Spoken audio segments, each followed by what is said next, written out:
मसीह की। आइए हम परमेश्वर के वचन से देखते हैं। परमेश्वर का वचन दूसरा राजा और उसका 8 अध्याय और उसके 7 पद से। दूसरा राजा और उसका 8 अध्याय और उसके 7 पद से। पिछले दिनों में आप 8वें अध्याय की 4 वीडियो देख चुके हैं और मैं चाहूँगा उसका लिंक मैं आपको डिस्क्रिप्शन में दे दूंगा, जिसके कारण आप उस वीडियो को भी देख सकें। तो आइए हम इस वचन को पढ़ते हैं। दूसरे राजा और उसका 8 अध्याय और उसका 7 पद। यहाँ इस प्रकार से लिखा है, एलीशा दमिश्क को गया और जब आराम के राजा बहने को जो रोगी था यह समाचार मिला कि परमेश्वर का भक्त यहाँ भी आया है और परमेश्वर के भक्त से मिलने को उसने अपने दास सेनापति हजाएल से कहा, भेंट लेकर परमेश्वर के भक्त को मिलने के लिए जा। और लिखा है, और उसके द्वारा परमेश्वर से यह पूछ, क्या बहन दद जो रोगी है बचेगा कि नहीं। मेरे प्रियो, हम अक्सर पिछली वीडियो में पिछले हिस्सों में देख पाए हैं कि ये राजा एलीशा के द्वारा जो बड़े बड़े काम किए गए, जो इतिहास की पुस्तक में लिखे गए, और उनको गेहजी के द्वारा सुन रहा था। और सुनते समय में जिस मुर्दे की वो बात कर रहा था, जिस एक स्त्री के बेटे को उसने चंगा किया, उसकी वो बात कर रहा था प्रियो, वहां पर अचानक से वो स्त्री और वो बेटा आ जाते हैं। और मैंने पिछली वीडियो में बताया है कि ये एक प्रूफ के साथ या सबूत के साथ, प्रमाण के साथ गवाही दी जा रही थी या बातचीत या चर्चा की जा रही थी। और ये वही राजा है जो इस बात को सुन रहा था और ये दिलचस्पी ले रहा था उन चमत्कारों में, ये दिलचस्पी ले रहा था उस बात में, क्योंकि परमेश्वर का दास एलीशा के द्वारा जो परमेश्वर ने बड़े बड़े काम किए थे, ये सुनने के लिए बहुत ज्यादा उत्साहित था। और कोई नहीं मिला, इसलिए उस गेहजी को जिसको कोहड़ियों पीढ़ी दर पीढ़ी का कोड़ उसके जीवन में आया था।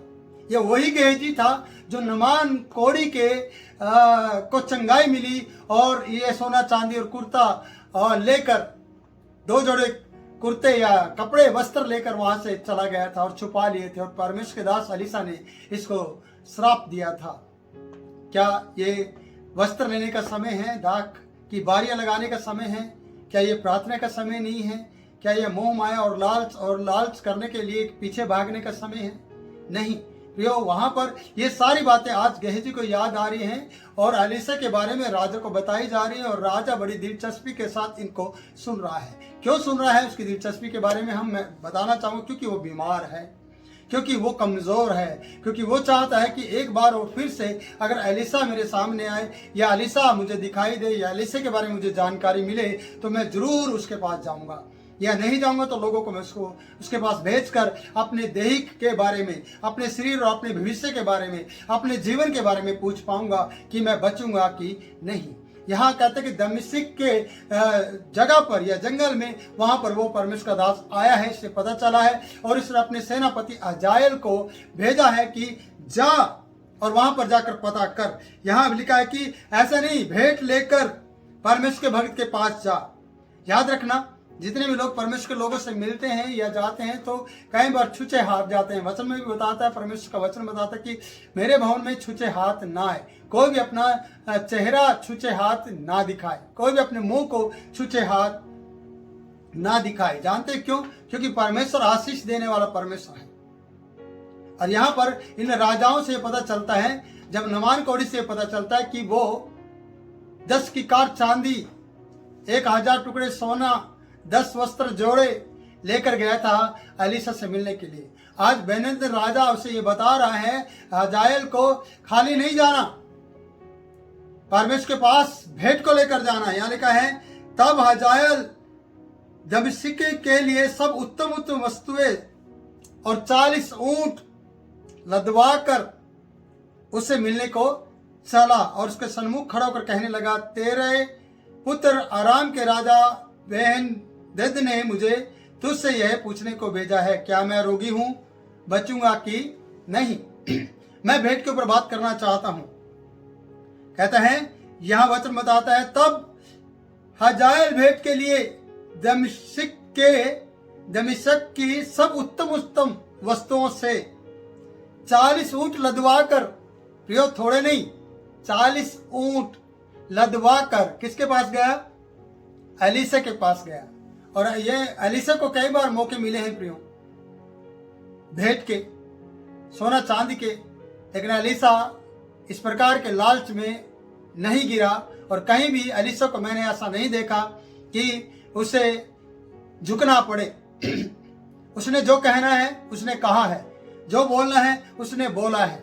इसलिए यहाँ पर हमें सीखने की जरूरत है कि परमेश्वर चाहे तो आपके लिए कुछ भी कर सकता है। अगर आप तंगी में हैं, परेशानी में हैं, कर्जे में हैं, तो मेरे अजीजों 40 ऊंट आपका भी इंतजार कर रहे हैं। पर एलीशा ने नहीं लिया, क्योंकि एलीशा के लिए सबसे बड़ा धन दौलत परमेश्वर था, परमेश्वर है। आपके लिए और मेरे लिए भी परमेश्वर होना है सबसे बड़ी धन और दौलत। मेरा पोर्शन, मेरा हिस्सा, दाऊद ने कहा, मेरे सिर पे मेरा कटोरा उमड़ रहा है, मेरे सिर पर तेरा हाथ रखा है, मेरा पोर्शन, मेरा हिस्सा तो तू है, मेरा मन भावने स्थान में मेरी डोरी तूने रखी है। वचन में इस प्रकार से लिखा, भजन संहिता में, मैं पृथ्वी पर रहते और कुछ नहीं चाहता। प्रियो, एलीशा के पास 40 ऊंटों को लदवा कर भेंट को ले जाया गया और यह पूछा गया कि तेरा दास बेन-हदद बचेगा कि नहीं, उसने पूछने को मुझे भेजा है। 40 ऊंट लदवा कर उत्तम उत्तम वस्तु के द्वारा, धन दौलत के द्वारा। प्रियो, परमेश्वर का दास जो कहता है वो कहता है, जो बोलना है वो बोलता है। वो कभी भी किसी के सामने झुकता नहीं है, क्योंकि जो परमेश्वर के सामने झुकते हैं उन्हें इंसानों के सामने झुकने की जरूरत नहीं पड़ती है। तो प्रियो, इन वचनों से सीखना है आपको कि हाजाएल को भेजा गया है। हाजाएल की कहानी को मैं फिर से कहना चाहता हूं कि जब एलीशा के समय में, एलिया के समय में, एलिया जब अकेला पड़ गया था, एलिया ने जब कहा कि मैं ही बचा हूं, क्योंकि सब भविष्यवक्ताओं को, नबियों को घात कर दिया गया है, और परमेश्वर ने उसे एक धीमे शब्द से बातचीत की थी और उसने कहा था, मुझे सेनाओं के यहोवा के प्रति जलन हुई है। हम उस वचन को पढ़ सकते हैं प्रियो, वहां पर पहला राजा और उसके 19 अध्याय के 15 पद में, तब वहां पर एक जिक्र किया गया। 15 पद को मैं पढ़ूंगा आपके लिए। यहोवा ने उससे कहा, लौटकर दमिश्क के जंगल को चला जा और वहां पहुंचकर आराम के राजा होने के लिए हजाएल का अभिषेक कर। आराम का राजा होने के लिए हजाएल का अभिषेक कर।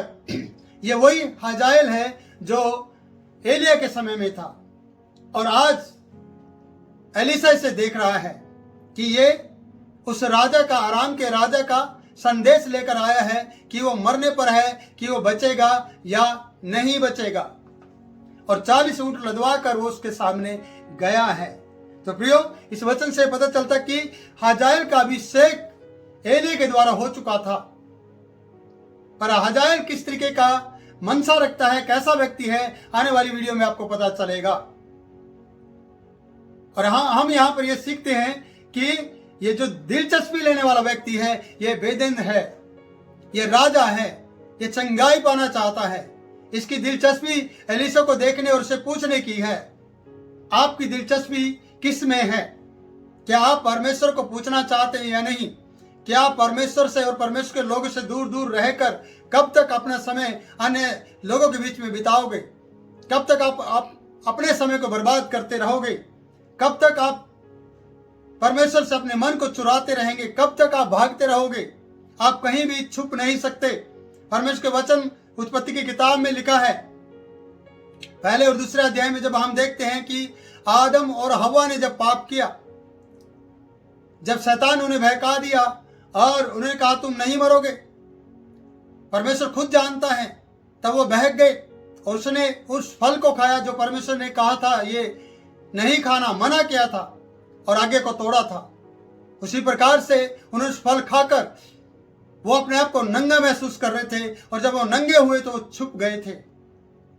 चर से भागने वाला व्यक्ति परमेश्वर की हजूरी से दूर रहने वाला व्यक्ति नंगापन महसूस करता है और उसके पास बहुत से ऐसे ब्लेम होते हैं, बहुत से ऐसे बातें होती हैं जो दोष लगाने वाली आत्मा उसकी जिंदगी में कार्य करती है और वो दोष लगाने के लिए तैयार होता है। जब भी आप उससे मिलेंगे तो उसके पास प्रार्थना और आराधना का कोई भी बात और चर्चा नहीं होगी, सिर्फ दोष के अलावा और कुछ उसकी जिंदगी में नहीं पाया जाएगा। इसलिए हाजाइल चाहता है कि मुझे चंगाई मिले, हाजाइल चाहता है कि मुझे जिंदगी मिले, मैं मरूंगा या बचूंगा एक बार पूछ कर आ जाए। तो प्रियो, यहाँ पर हमारी 10 मिनट का जो वचन था वो पूरा होता है। मैं आपसे कहना चाहता हूँ कि आप अगर रोगी हैं तो प्रिय उठें और परमेश्वर की मदद लें और परमेश्वर की भविष्यताओं की मदद लें और वहां पर जाकर आप प्रार्थना कराएं और परमेश्वर आपको चंगा करेगा, हील करेगा और आप चंगे हो जाओगे। परमेश्वर की महिमा इसी से होती है कि आप उसके लिए अपने आप को दे देते हैं और आप उसके पास जाते हैं। तो प्रियो, हाजाइल के कहानी को हम आगे और बढ़ाएंगे और हम आने वाली वीडियो में इस वचन को देख पाएंगे कि परमेश्वर के जन ने उसको क्या कहा है। तो प्रियो, ये 10 मिनट आपकी जिंदगी में आशीष लेकर आए। मैं किरण पॉल आपसे विदा लेता हूं, फिर मिलूंगा नई वीडियो में, ताकि परमेश्वर आपको तब तक संभाले जब तक हम फिर से ना मिल लें और फिर से मिलें और आप हम सब मिलकर परमेश्वर की महिमा करें। प्रभु आपको बहुतायत से आशीष दे।